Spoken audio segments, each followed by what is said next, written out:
नमस्कार सभी को। मेरे चैनल में आप सभी विद्यार्थियों का हार्दिक स्वागत है। आज मैं उपस्थित हूँ आपकी कक्षा 6 की हिंदी पाठ्य पुस्तक अक्षरा का पाठ 4 नीति के दोहे, जो कि इसके पहले अंक में आपके भावार्थ हो चुका है। इसमें कबीरदास और रहीम के दोहे हैं, जो कि इसका अर्थ मैं आपको बता चुकी हूँ और आज इसका अभ्यास कार्य है। तो पहला है शब्दार्थ। औषधि औषध दवा, कटुक कड़वा, साले माने बेचता है, वाटन बारे यानी सिलवट्टे पर पीसने वाला, सार उपयोगी, स्वभाव सुभार, व्यवहार थोथा व्यर्थ, अनुपयोगी व्यथा व्यथा, दुख गोए छिपाना छिपाकर, भूख कसम। अब इसका प्रश्न अभ्यास। तो ये तो आपको करना है कुछ करने को कि बाल अखबार में नीति परक वाक्य लिखिए और कक्षा में लगाइए। शिक्षक की मदद से कक्षा के सभी बच्चे 2 भागों में बंट जाएं। इनमें से एक भाग के बच्चे कबीर, दूसरे भाग के बच्चे रहीम के दोहे याद करने की जिम्मेदारी लें। बाल सभा में इन कवियों की रचनाओं पर आधारित कवि दरबार का आयोजन करें। रेडियो, टेलीविज़न या इंटरनेट के माध्यम से इन कवियों की रचनाओं को सुनकर, देखकर गायन का अभ्यास कीजिए। तो ये तो कार्य जो है वो आपका है। अगला है पाठ से। नीचे कुछ वाक्य लिखे गए हैं, इससे संबंधित दोहे को उसी क्रम में लिखिए। पहला है मधुर वाणी औषधि का काम करती तथा कठोर वाणी तीर की तरह मन को वेध देती है। तो इसका दोहा है मधुर वचन है औषधि, कटुक वचन है तीर। ये मैंने इस तरह से लिख दिया है, तो इसे आप पीछे से देखकर पूरा अपनी कॉपी पर लिखिए। और दूसरा है कोई भी कार्य समय पर ही होता है, तो धीरे धीरे रे मना, धीरे से सब होए, माली सींचे 100 घड़ा, ऋतु आए फल होए। यहाँ तक। तीसरा है अपने दुख को कहीं उजागर नहीं करना चाहिए।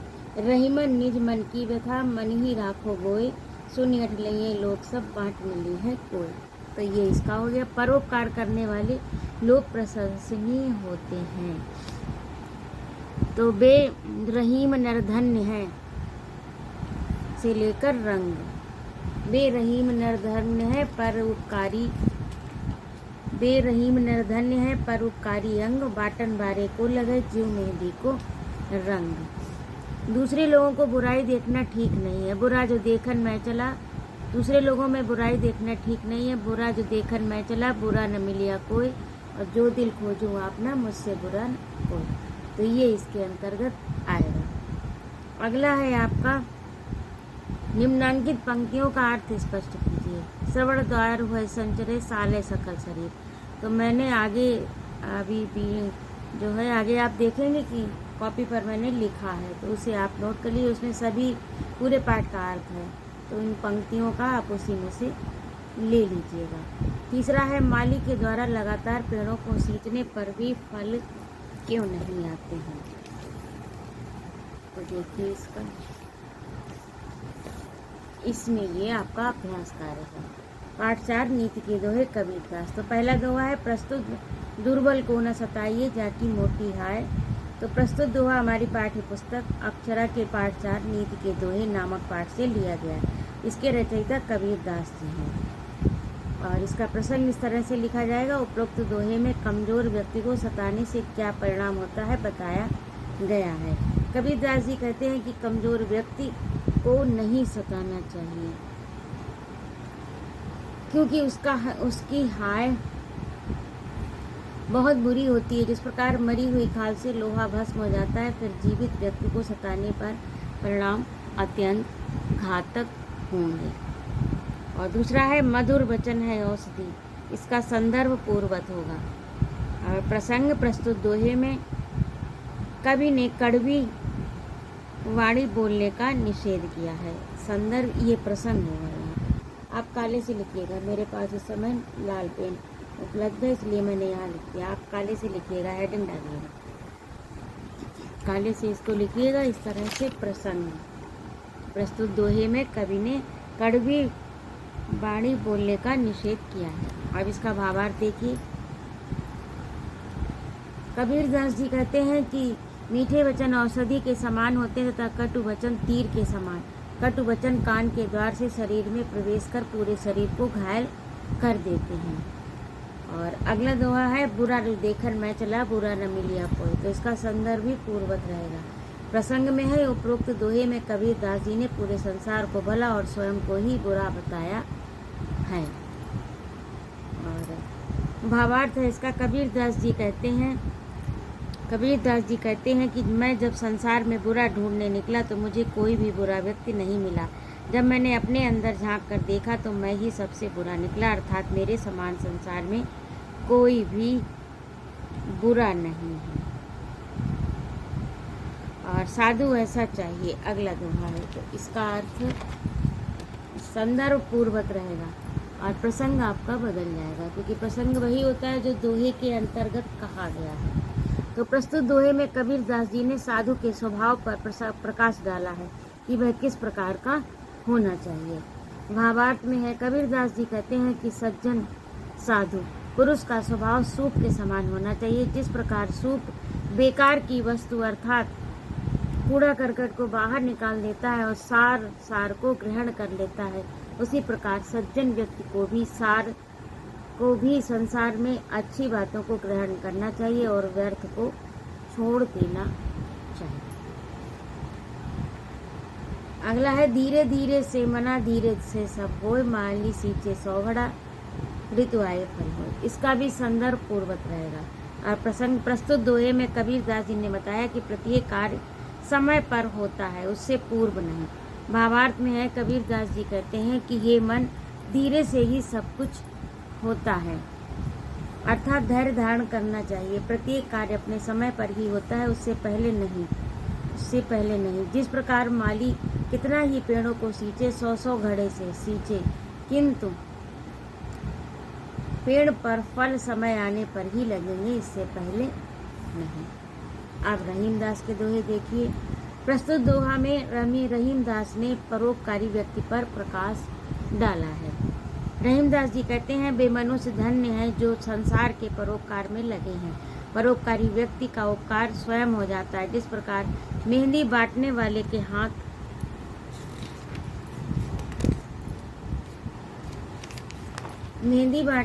के हाथ स्वयं लाल हो जाते हैं, उसके भी हाथों में मेहंदी अपना रंग छोड़ देती है। उपकारी व्यक्ति के साथ भी ऐसा ही होता है।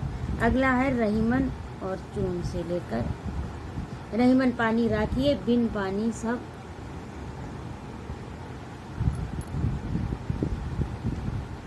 हाँ, यहाँ से यहाँ तक संदर्भ इसका पूर्ववत रहेगा।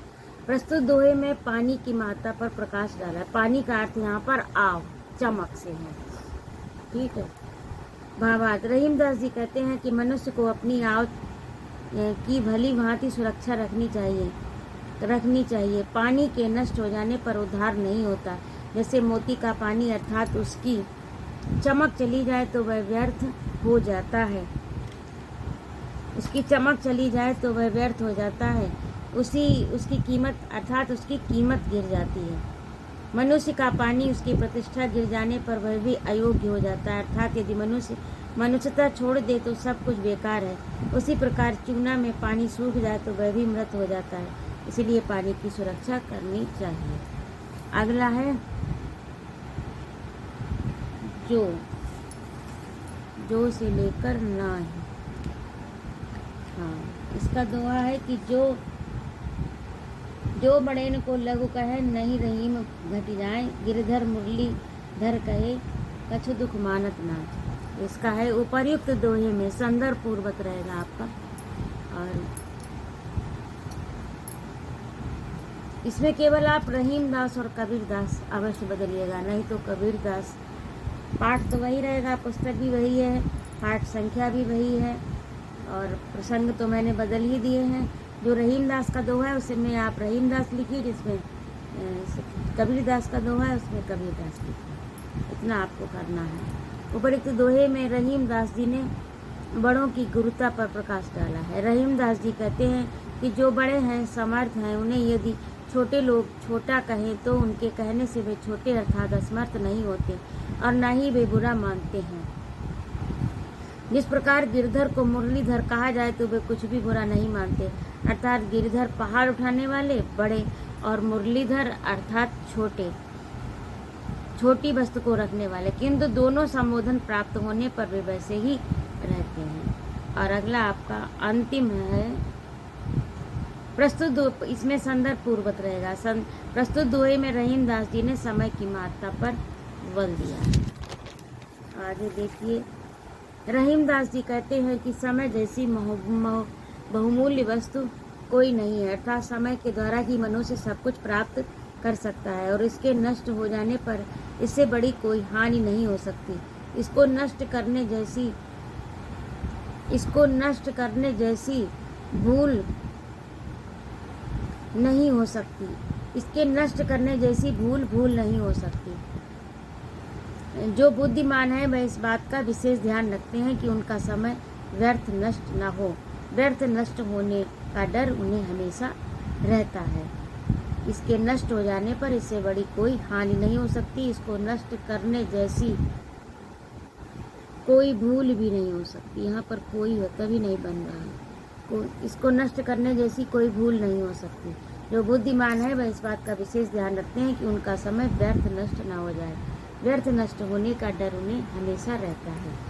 अगला देखिए, प्रस्तुत दोहे में रहीम दास जी ने अपने कष्ट को छिपाने का सुझाव और उसके परिणाम के बारे में बताया। इसमें यह ऐसा हुआ कि ये दोहा जो है आपका ऊपर दिया गया था, लेकिन मैं भूल गई, ये दोहा छूट गया था आपका, इसीलिए मैंने इसे सबसे नीचे लिख दिया है।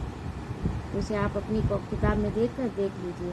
प्रस्तुत दोहे में रहीम दास जी ने अपने कष्ट को छिपाने का सुझाव और उसके परिणाम के बारे में बताया है। रहीम दास जी कहते हैं कि अपने कष्ट या व्यथा को किसी से कहना नहीं चाहिए, उसे छिपाकर अपने मन में रखना चाहिए, क्योंकि लोग सुनने के बाद में उपहास उड़ाएंगे और कष्ट का निवारण नहीं करेंगे। यह तो आपको ही करना पड़ेगा, वह तो आपको ही करना पड़ेगा, आपको सहना भी पड़ेगा, उसका निवारण भी करना पड़ेगा। आप पाठ से में देखिए, पाठ से में तीसरा देखिए, दूसरे में तो ये आपका अलग है, अभी मैंने बताया था, उसमें दोहे लिखने हैं और इसमें अर्थ स्पष्ट करना। तो पूरा अर्थ जब हो गया तो आप पंक्तियों का अर्थ स्वयं लिखिए। भाषा की प्रश्न इसमें 2 बचे हैं, 3 और 4। माली के द्वारा लगातार पेड़ों को सींचने पर भी फल क्यों नहीं आते हैं? तो माली के द्वारा लगातार सींचने पर भी फल इसलिए नहीं आते क्योंकि प्रत्येक कार्य एक निश्चित समय पर होता है, इसीलिए ऋतु आने पर ही फल लगते हैं, ना कि उससे पहले। 4 में देखिए, अपने मन की व्यथा को मन ही में क्यों रखना चाहिए? अपनी मन की व्यथा को मन में इसलिए रखना चाहिए क्योंकि लोग सुनने के बाद बांटने की अपेक्षा उपहास ही करेंगे। उसे बांट कोई नहीं लेगा बल्कि उपहास करेंगे। तो इस तरह से ये आपके प्रश्न हुए। और भाषा की बात में है, सवर्ण द्वार हुए संतरे साले सकल शरीर। पवित्र में सा वर्ण की आवृत्ति हुई है। आवृत्ति कई बार होने से कविता की सुंदरता बढ़ गई है। जहाँ शब्दों या अर्थों से काव्य की सुंदरता बढ़ जाती है उसे अलंकार कहते हैं। अक्सर सा शब्द की बार बार आवृत्ति होने से इसमें अनुप्रास अलंकार हो गया, तो इससे इसमें अलंकार आने से, अलंकार का अर्थ होता है सजावट, आभूषण, तो उससे काव्य की शोभा बढ़ जाती है। और रहीमन पानी राखिए बिन पानी सब सुन, पानी गए न उबरे मोती मानुष सुन। उपरिक्त दोहे में पानी शब्द के 3 अर्थ हैं। मोती के संदर्भ में, मनुष्य के संदर्भ स्वाभिमान, मोती के संदर्भ में कांति यानी चमक, मनुष्य के संदर्भ में स्वाभिमान और चूना के संदर्भ में जय।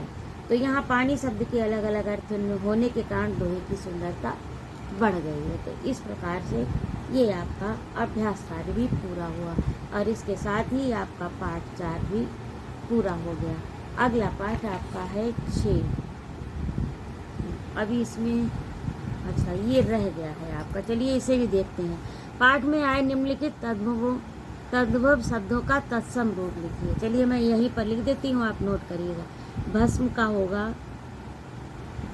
भस्म, और औषधि का होगा औषधि, और स्वभाव का होगा स्वभाव, और शरीर का इस तरह से, शरीर का शरीर, मानुष का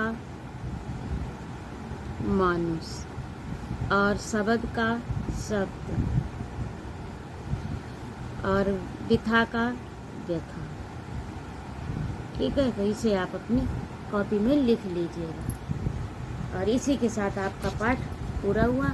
अगला पाठ 5 मेरी माँ मैं शीघ्र लेकर उपस्थित होती हूँ।